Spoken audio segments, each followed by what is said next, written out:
Sunday suspense, শুধুমাত্র radio Mirchi 98.3 FM A. It's hot. Bangla সাহিত্যের রোমাঞ্চকর কিছু গল্প দিয়ে সাজানো আমাদের এই বিশেষ নিবেদন সানডে সাসপেন্স। আজ আপনার জন্য শরদিন্দু বন্দ্যোপাধ্যায়ের লেখা লোহার বিস্কিট। শরদিন্দু বন্দ্যোপাধ্যায়ের জন্ম 30 মার্চ 1899 সালে, মৃত্যু 1970 সালে। ডিটেকটিভ গল্পের প্রতি তাঁর আগ্রহ হয় Arthur Canaan Doyle, Edgar Allan পো, অ্যাগাথা ক্রিস্টি বা জ্যাক লন্ডনের সব রোমহর্ষক গল্প পড়ে। শরদিন্দুবাবুর মনে হয়েছিল বাঙালিরা ডিটেকটিভ গল্পকে খুব একটা উঁচু চোখে দেখে না, অতএব তিনি ঠিক করলেন কিছু একটা করতে হবে। সেই শুরু ব্যোমকেশ বক্সীর পথ চলা। পথের কাঁটা গল্পে তার প্রথম আবির্ভাব। তার ক্ষুরোধার বুদ্ধি খুব অল্প সময়ের মধ্যেই বাঙালি পাঠককুলের মন জয় করে নেয়। লোহার বিস্কিট এই সিরিজের শেষের দিকের একটি গল্প। এই গল্পের অন্যতম বৈশিষ্ট্য এর চলিত ভাষা আর অজিতের অনুপস্থিতি। লেখকের ডায়েরি অনুসারে গল্পটির রচনাকাল 5 মে 1969। গল্পটি আমরা নিয়েছি আনন্দ পাবলিশার্স থেকে প্রকাশিত শরদিন্দু অমনিবাস দ্বিতীয় খণ্ড থেকে। প্রধান চরিত্রে ব্যোমকেশ ও কমল বাবু। গল্প পাঠে এবং গল্পের সূত্রধার দীপ। শুরু হচ্ছে লোহার বিস্কিট।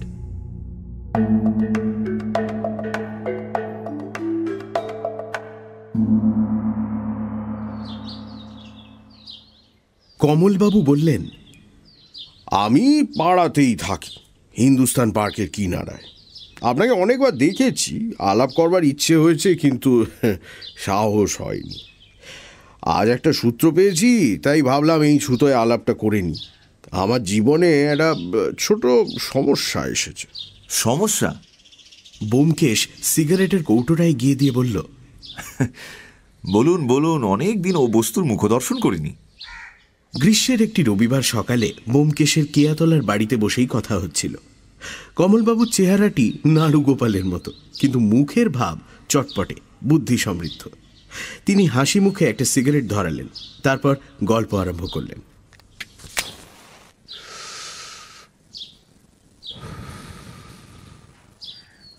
আমার নাম কমল কৃষ্ণ দাস।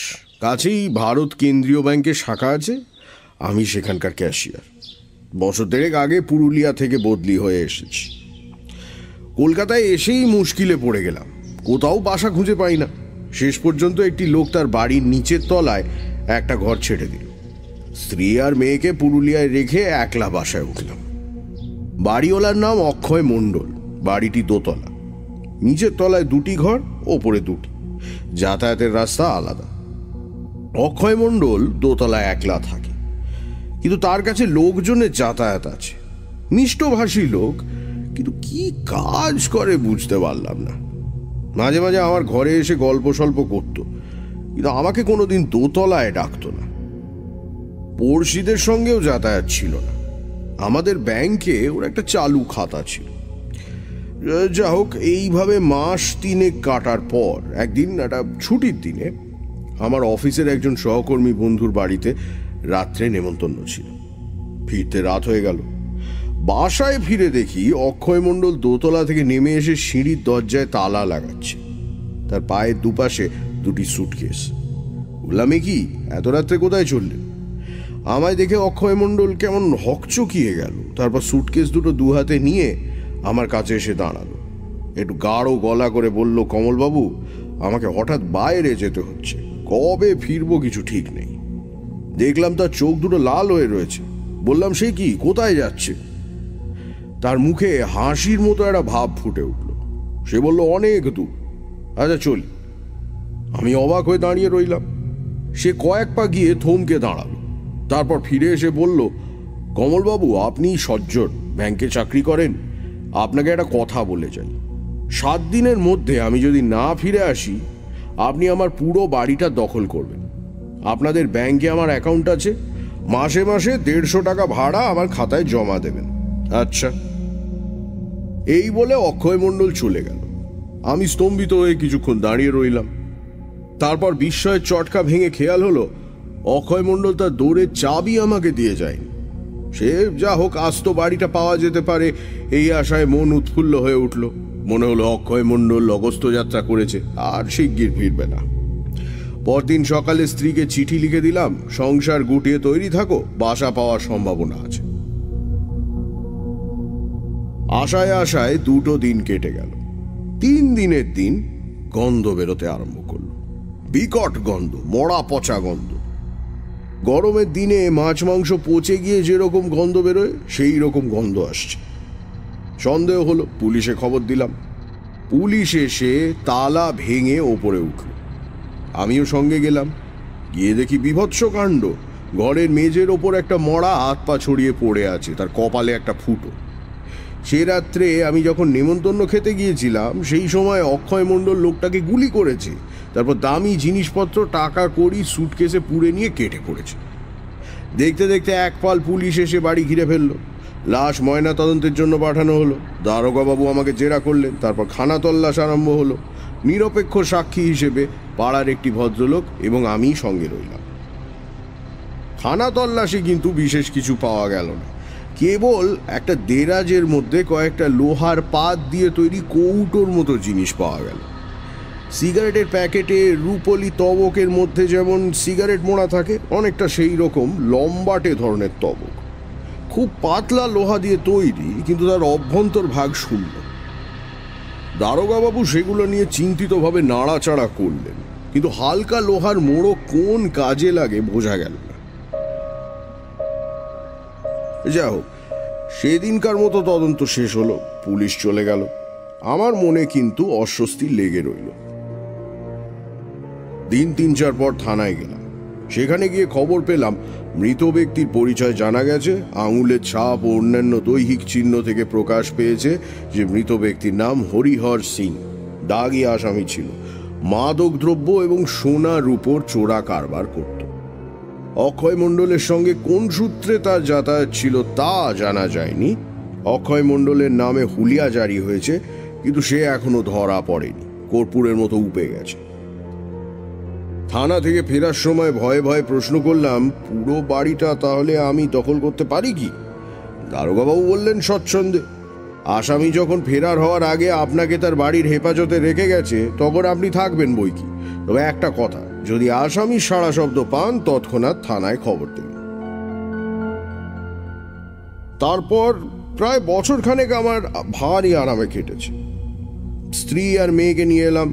সারা বাড়িটা দখল করে দিব্যি হাত পা ছড়িয়ে বাস করছি।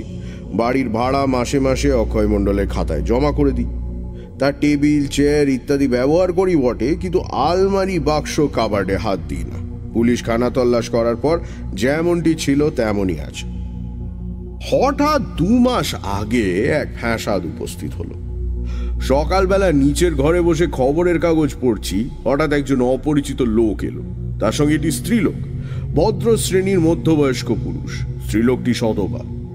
পুরুষ স্ত্রীলোকটি দিকে আঙুল দেখিয়ে বলল, এ হচ্ছে অক্ষয় মণ্ডলের স্ত্রী, আমি ওর বড় ভাই। এতদিন আমি ওকে পুষেছি, কিন্তু আর আমার পোষবার ক্ষমতা নেই। এবারও স্বামীর বাড়িতে থাকবে, আপনাকে বাড়ি ছেড়ে দিতে হবে। মাথায় বজ্রাঘাত, ফ্যাল ফ্যাল করে চেয়ে রইলাম। তারপর বুদ্ধি গজালো। বললাম, অক্ষয়বাবুর স্ত্রী আছে তা কোনোদিন শুনিনি। যদি আপনাদের কথা সত্যি হয় আপনারা আদালতে গিয়ে নিজেদের দাবি প্রমাণ করুন, তারপর দেখা যাবে।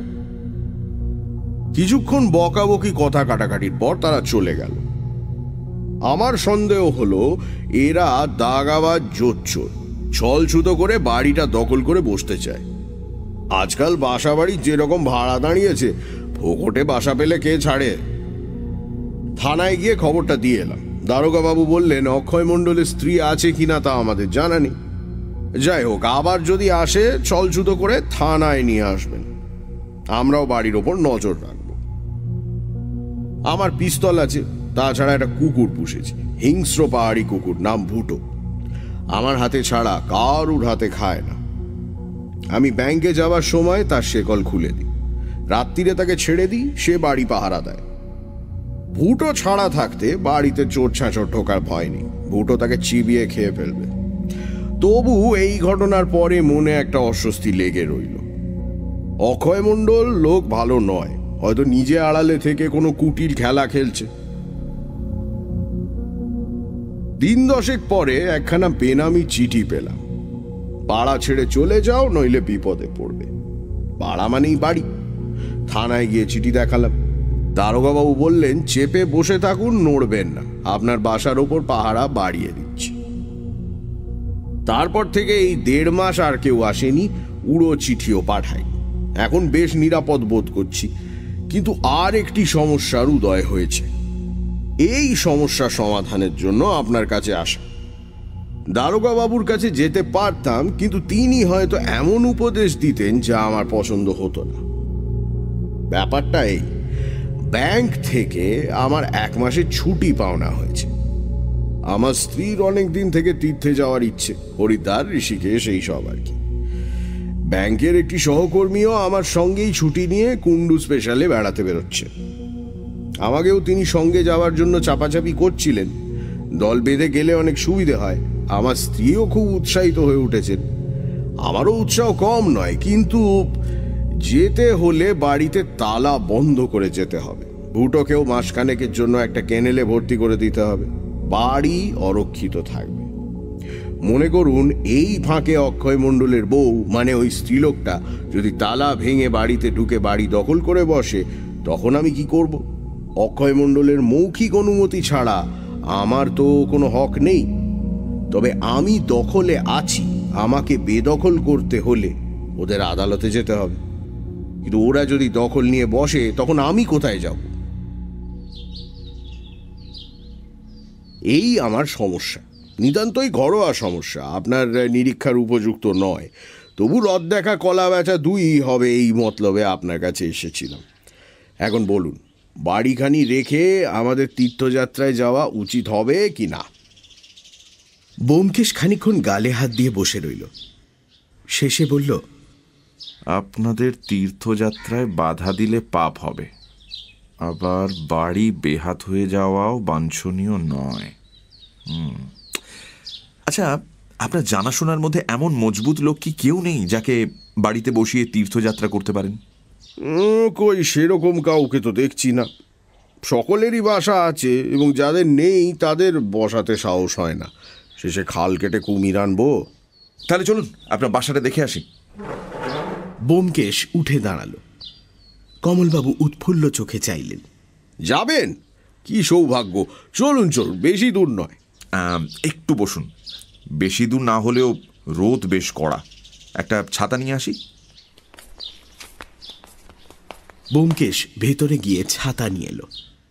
ছাতাটি ব্যোমকেশের প্রিয় ছাতা। অতিশয় জীর্ণ, লোহার বাঁট এবং কামানিতে মরচে ধরা, কাপড় বিবর্ণ এবং বহু ছিদ্রযুক্ত। এই ছাতা মাথায় দিয়ে রাস্তায় বেরোলে নিজে অদৃশ্য থেকে সন্দেহভাজন ব্যক্তির অনুসরণ করা যায়।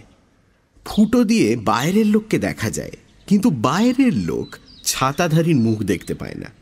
সত্যান্বেষীর উপযুক্ত ছাতা। চলুন। কমলবাবুর বাসা ব্যোমকেশের বাড়ি থেকে মিনিট 5 রাস্তা। মাঝে মাঝে এ পথ দিয়ে যাওয়ার সময় বাড়িটি ব্যোমকেশের চোখে পড়েছে। ছোট দোতলা বাড়ি, কিন্তু একটি বিশেষত্বের জন্য দৃষ্টি আকর্ষণ করে। সমস্ত ছাদ লোহার ডান্ডা ছত্রি দিয়ে ঢাকা, যেন প্রকাণ্ড একটা লোহার খাঁচা। বাইরে থেকে কোনো মতেই ছাদে ওঠা সম্ভব নয়। আসুন। ছাতা মুড়ে ব্যোমকেশ বাড়িতে ঢুকল। কমলবাবু প্রথমে তাকে নিচের তলায় বসবার ঘরে নিয়ে গেলেন। সেখানে একটি শতরঞ্চি ঢাকা তক্তপোষ ও 2টি ক্যাম্বিসের চেয়ার ছাড়া আর বিশেষ কিছুই নেই। ব্যোমকেশ ঘরের চারিদিকে চোখ ফেরাল। সে যেন একটা সূত্র খুঁজছে, কিন্তু এই নগ্নপ্রায় ঘরে কোনো অঙ্গুলি নির্দেশ পাওয়া গেল না।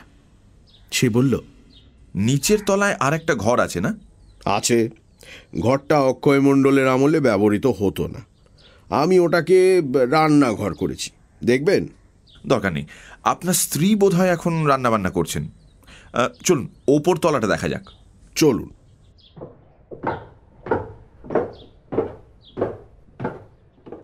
ঘরের লাগাও একটা সরু বারান্দার শেষে ওপরে ওঠা সিঁড়ি। সিঁড়ির মাথায় দরজা। দরজার মাথার ওপরকার দেয়ালে ঘোড়ার খুঁড়ে নালের মতো লোহার একটা জিনিস 3টে পেরেকের মাঝখানে আটকানো আছে। ব্যোমকেশ সেই দিকে কিছুক্ষণ তাকিয়ে থেকে ছাতা তুলে সেই দিকে নির্দেশ করে বলল, ওটা কি? ওটা ঘোড়ার নাল। বিলিতি কুসংস্কার অনুযায়ী দোরের মাথায় ঘোড়ার নাল টাঙিয়ে রাখলে নাকি অনেক টাকা হয়। ব্যোমকেশের ছাতার ডগা ঘোড়ার নালে আটকে গিয়েছিল। সে টেনে সেটা ছাড়িয়ে নিয়ে বলল, এটা কি আপনি লাগিয়েছেন নাকি? না, অক্ষয় মণ্ডলের আমল থেকেই আছে। ব্যোমকেশ ঘোড়ার নালের দিকে তাকিয়ে কেমন যেন স্বপ্নাচ্ছন্ন হয়ে পড়ল। কমলবাবু ডাকলেন, ভেতরে আসুন। ঘরের ভেতর কমলবাবুর 10 বছরের মেয়ে মেঝের মাদুরে বসে লেখাপড়া করছিল। তার কাছে মাদুরের বাইরে একটা ভীষণ দর্শন কুকুর থাবা পেতে বসেছিল। ব্যোমকেশের পানে মণিহীন নীলাভ চোখ তুলে চাইল। কমলবাবু বললেন, খুকু, যাও তোমার মাকে চা তৈরি করতে বলো তো, আর কিছু ভাজাভুজি। ব্যোমকেশ একটু আপত্তি করল, কিন্তু কমলবাবু শুনলেন না। খুকু নিচে চলে গেল। ভুটো সঙ্গে সঙ্গে গেল। অতঃপর ব্যোমকেশ ঘরটি চক্ষু দিয়ে সমীক্ষা করল। এ ঘরে অক্ষয় মণ্ডলের কোনো আসবাবপত্র আছে? কমলবাবু বললেন, ছিল, আমি পাশের ঘরে নিয়ে গেছি। খাট এবং দেরাজওয়ালা টেবিল এই যে। পাশের ঘরটি অপেক্ষাকৃত বড়। জানলার দিকে খাট, অন্য কোণে টেবিল। ব্যোমকেশ টেবিলের কাছে গিয়ে বলল, সেই যে পুলিশের খানা তল্লাশে লোহার মোড়ক পাওয়া গিয়েছিল, সেগুলো কি পুলিশ নিয়ে গিয়েছে? একটা মোড়ক পুলিশ নিয়ে গেছিল, বাকিগুলো দেরাজে আছে। কমলবাবু নিচের দিকের একটা দেরাজ খুলে বললেন, এই যে। দেরাজের পিছন দিকে কয়েকটা মোড়ক পড়েছিল। ব্যোমকেশ একটা বের করে নেড়ে চেড়ে দেখল। আকৃতি প্রকৃতি সিগারেট প্যাকেটের অভ্যন্তরের তবকের মতোই বটে। সেটা রেখে দিয়ে সে হাসি মুখে বলল, ভারী মজার জিনিস তো। এর ভেতর গোটা 2 বিস্কুট রেখে সুতো দিয়ে বেঁধে দিলে তো নিশ্চিন্ত। চলুন এবার ছাদটা দেখে আসা যাক। ছাদে কিন্তু কিছু নেই। তা হোক, শূন্যতাই হয়তো অর্থবহ হয়ে উঠতে পারে। তাহলে আসুন।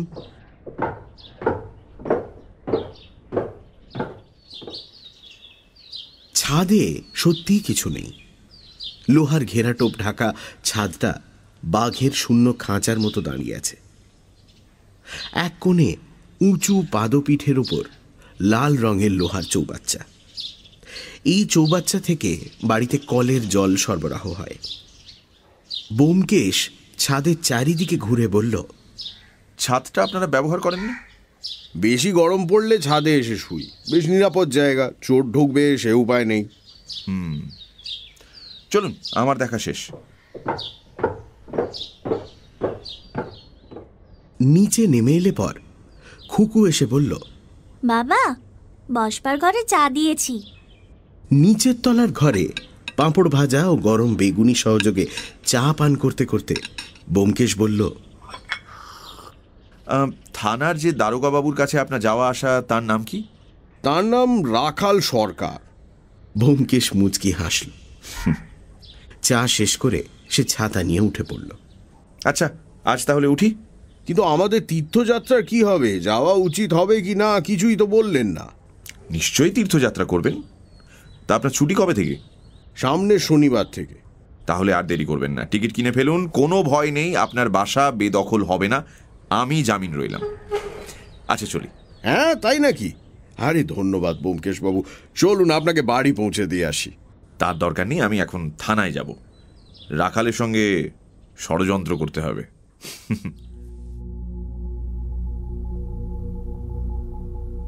শনিবার সকালবেলা কমলবাবুর বাসা থেকে পুলিশের পাহারা তুলে নেওয়া হলো।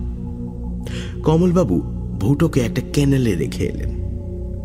পুলিশ ছাড়াও অন্য একটি পক্ষ বাসার উপর নজর রেখেছিল। তারা সব লক্ষ্য করল। বিকেলবেলা কমলবাবু তার স্ত্রী, মেয়ে এবং পোটলাপুটলি নিয়ে বাসায় চাবি দিয়ে চলে গেলেন। যাওয়ার পথে থানায় রাখালবাবুকে চাবি দিয়ে বলে গেলেন, খিড়কির দৌড় ভেজে রেখে এসেছি, এখন আমার বরাত আর আপনাদের হাত যশ। সারাদিন বাড়িটা শূন্য পড়ে রইল। রাত্রি আন্দাজ 8:30টার সময় ব্যোমকেশকে নিয়ে রাখালবাবু কমলবাবুর বাসার দিকে গেলেন। দুজনের পকেটেই পিস্তল এবং বৈদ্যুতিক টর্চ। সরজমিন আগে থাকতেই দেখা ছিল। পাশের বাড়ির পাঁচিল ডিঙিয়ে দুজনে কমলবাবুর খিড়কি দিয়ে বাড়িতে ঢুকলেন। খিড়কির দরজা বন্ধ করে দিয়ে পা টিপে টিপে সিঁড়ি দিয়ে দোতলায় উঠলেন। কান পেতে শুনলেন। বাড়ি নিস্তব্ধ। রাখালবাবু পলকের জন্য দৌড়ের মাথায় টর্চের আলো ফেলে দেখলেন ঘোড়ার খুর যথাস্থানে আছে। তিনি তখন ফিসফিস করে বললেন, চলুন, ছাদে গিয়ে অপেক্ষা করলে বোধহয় ভালো হবে। ব্যোমকেশ তার কানে কানে বলল, না, আমি ছাদে যাচ্ছি, তুমি এই ঘরে লুকিয়ে থাকো। দুজনেই ছাদে গেলে ছাদের দৌড় এদিক থেকে বন্ধ করা যাবে না, তাতে আসামির সন্দেহ হবে। বেশ, আপনি ছাদে গিয়ে লুকিয়ে থাকুন, আমি দরজা বন্ধ করে দিচ্ছি। ব্যোমকেশ ছাদে উঠে গেল। রাখালবাবু দরজায় হুড়কো লাগিয়ে নেমে এলেন। কতক্ষণ অপেক্ষা করতে হবে ঠিক নেই, এমনকি আসামি আজ নাও আসতে পারে। তিনি দোতলার ঘরের ভেতর ঢুকে দোরের পাশে লুকিয়ে রইলেন। ছাদের ওপর ব্যোমকেশ এদিক ওদিক ঘুরে জলের চৌবাচ্চা থেকে দূরের একটা আলসের পাশে গিয়ে বসল। আকাশে চাঁদ নেই, কেবল তারাগুলো ঝিকমিক করছে। ব্যোমকেশ অন্ধকারে মিলিয়ে গেল। দীর্ঘ প্রতীক্ষা। বনের মধ্যে ছাগল বা বাছুর বেঁধে মাচার উপর বসে বাঘের প্রতীক্ষা করার মতো। রাত্রি 2টো বাজতে যখন আর দেরি নেই, তখন রাখালবাবুর মন বদ্ধ ঘরের মধ্যে অতিষ্ঠ হয়ে উঠল। আজ আর শিকার আসবে না। ঠিক এই সময় তিনি দোরের বাইরে মৃদু শব্দ শুনতে পেলেন। মুহূর্তে তার স্নায়ুপেশি শক্ত হয়ে উঠল। তিনি নিঃশব্দে পকেট থেকে পিস্তল বার করলেন। যে মানুষটি নিঃসাড়ে বাড়িতে প্রবেশ করে সিঁড়ি দিয়ে ওপরে উঠে এসেছিল, তার বাঁ হাতে ছিল একটা ক্যাম্বিসের থলি, আর ডান হাতে ছিল লোহা বাঁধানো একটা ছড়ি। ছড়ির গায়ে 3 হাত লম্বা মুগার সুতো জড়ানো। মাছ ধরা ছিপের গায়ে যেমন সুতো জড়ানো থাকে, ঠিক সেই রকম। লোকটি দৌড়ের মাথার দিকে লাঠি বাড়িয়ে ঘোড়ার খুঁটটি নামিয়ে আনল। তারপর মুগার সুতোর ডগায় সেটি বেঁধে নিয়ে তেতলার সিঁড়ি দিয়ে ছাদে উঠে গেল। দুটি মানুষ যে বাড়ির 2 জায়গায় ওত পেতে আছে তা সে জানতে পারল না। ছাদের দরজায় একটু শব্দ শুনে ব্যোমকেশ সতর্ক হয়ে বসল। নক্ষত্র আলোয় একটি ছায়ামূর্তি বেরিয়ে এলো। সোজা ট্যাঙ্কের কাছে গিয়ে আলসের উপর উঠে ট্যাঙ্কের মাথায় চড়ল। ধাতব শব্দ শোনা গেল। সে ট্যাঙ্কের ঢাকনি খুলে সরিয়ে রাখল। তারপর লাঠির আগায় সুতো বাঁধা ঘোড়ার নাল জলের মধ্যে ডুবিয়ে দিল। লোকটা যেন আবছা অন্ধকারে বসে ছিপ ফেলে চুনো মাছ ধরছে। ছিপ ডোবাচ্ছে আর তুলছে। মাছগুলি ব্যাগের মধ্যে পুরে আবার ছিপ ফেলছে।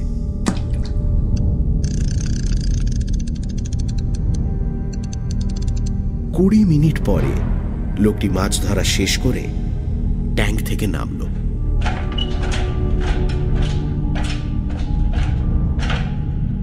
এক হাতে ব্যাগ, অন্য হাতে ছিপ নিয়ে যেই পা বাড়িয়েছে, অমনি তার মুখের উপর দপ করে টর্চ জ্বলে উঠল। ব্যোমকেশের ব্যঙ্গ স্বর শোনা গেল। অক্ষয় মণ্ডল, কেমন মাছ ধরলে? অক্ষয় মণ্ডলের পরনে খাকি হাফ প্যান্ট ও হাফ শার্ট, কালো মুস্কো চেহারা। সে বিস্ফারিত চোখে চেয়ে আস্তে আস্তে থলিটি নামিয়ে রেখে ক্ষিপ্র বেগে পকেটে হাত দিল। সঙ্গে সঙ্গে ব্যোমকেশের টর্চ গদার মতো তার চোয়ালে লাগল। অক্ষয় মণ্ডল ছাদের ওপর চিতিয়ে পড়ল। রাখালবাবু নিচে থেকে উঠে এসেছিলেন। তিনি অক্ষয় মণ্ডলের বুকের উপর বসে বললেন, ব্যোমকেশ দা, এর পকেটে পিস্তল আছে, বের করে নিন।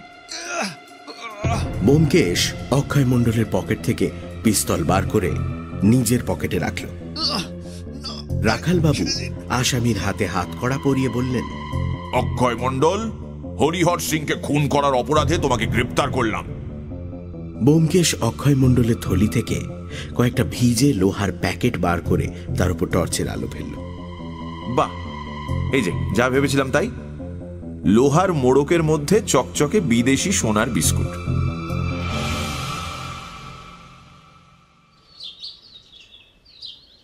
পরদিন সকালবেলা সত্যবতী ব্যোমকেশকে বলল, ভালো চাও তো বলো, কোথায় রাত কাটালে? ব্যোমকেশ কাতর স্বরে বলল, দোহাই ধর্মাবতার, রাখাল সাক্ষী, আমি কোনো কুকার্য করিনি। সুরি সাক্ষী মাতাল, গল্পটা বলবে? বলবো বলবো, কিন্তু তার আগে আরেক পেয়ালা চা দিতে হবে। এক পেয়ালা চা খেয়ে রাত জাগার গ্লানি কাটেনি। সত্যবতী আর এক পেয়ালা কড়া চা এনে ব্যোমকেশের সামনে চেয়ারে বসল। এই নাও, এবার বলো, টর্চটা ভাঙলে কি করে? মারামারি করেছিলে? মারামারি নয়, শুধু মারা। চায়ে একটি চুমুক দিয়ে সে বলতে আরম্ভ করল,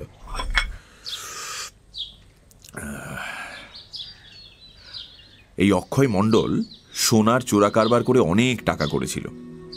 নিজের প্রয়োজন অনুযায়ী ভদ্র পাড়ায় একটি বাড়ি করেছিল।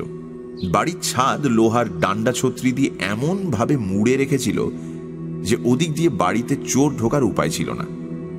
ছাদটাকে নিরাপদ করা তার বিশেষ দরকার ছিল।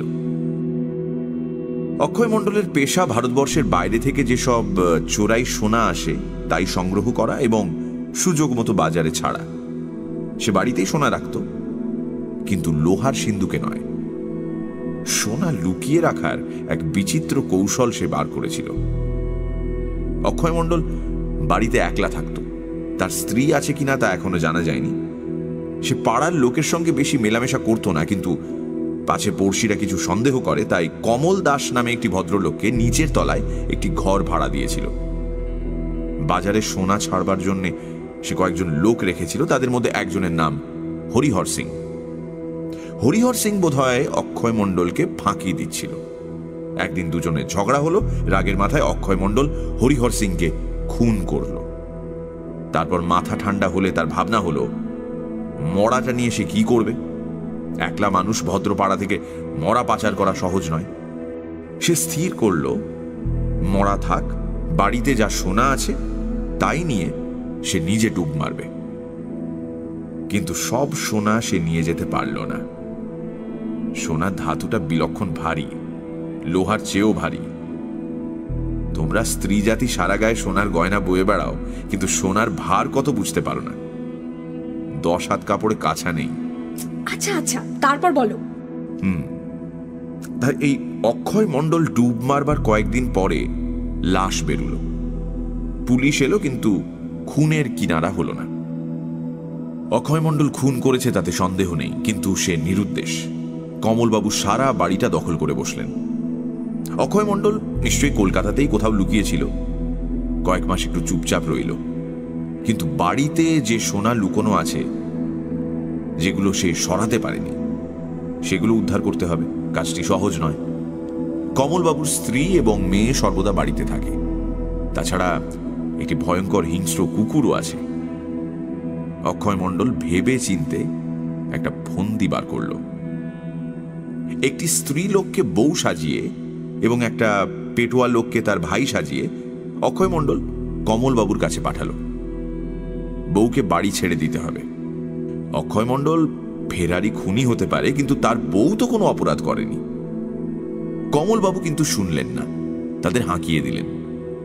অক্ষয় মণ্ডল তখন বেনামি চিঠি লিখে ভয় দেখালো, কিন্তু তাতেও কোনো ফল হলো না। কমলবাবু নড়লেন না।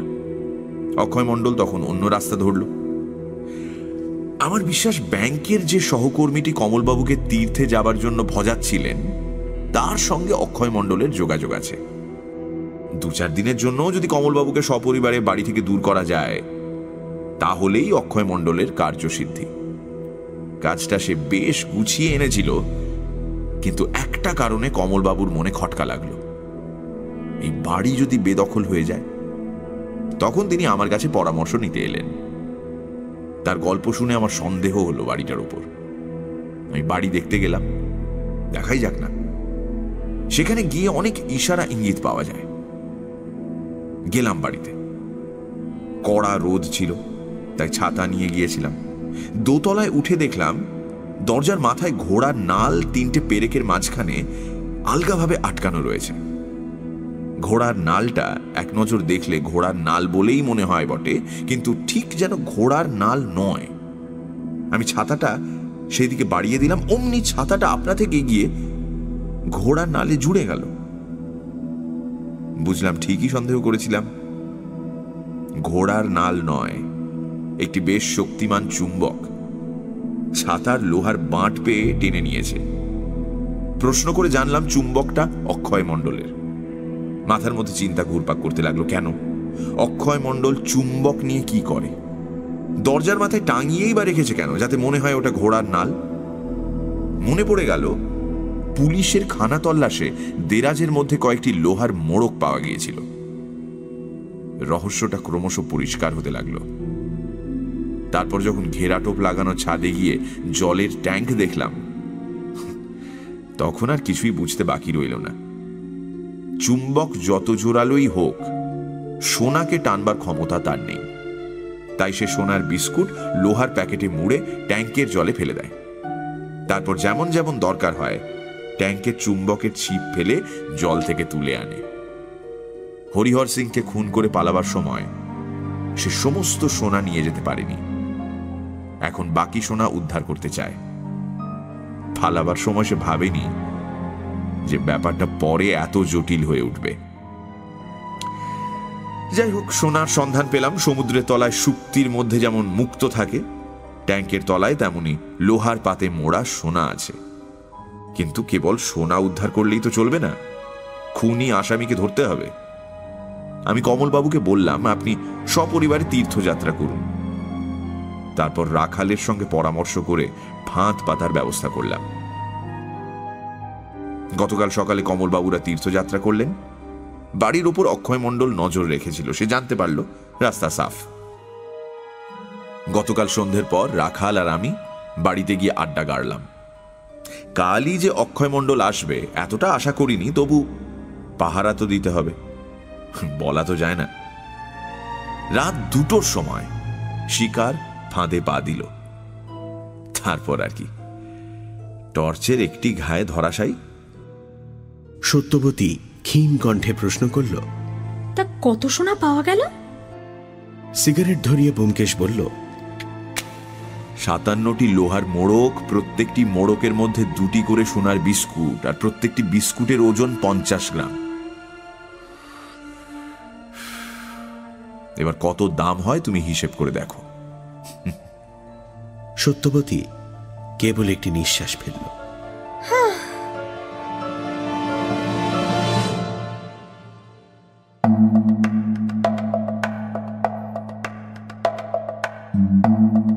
শুনছিলেন লোহার বিস্কিট।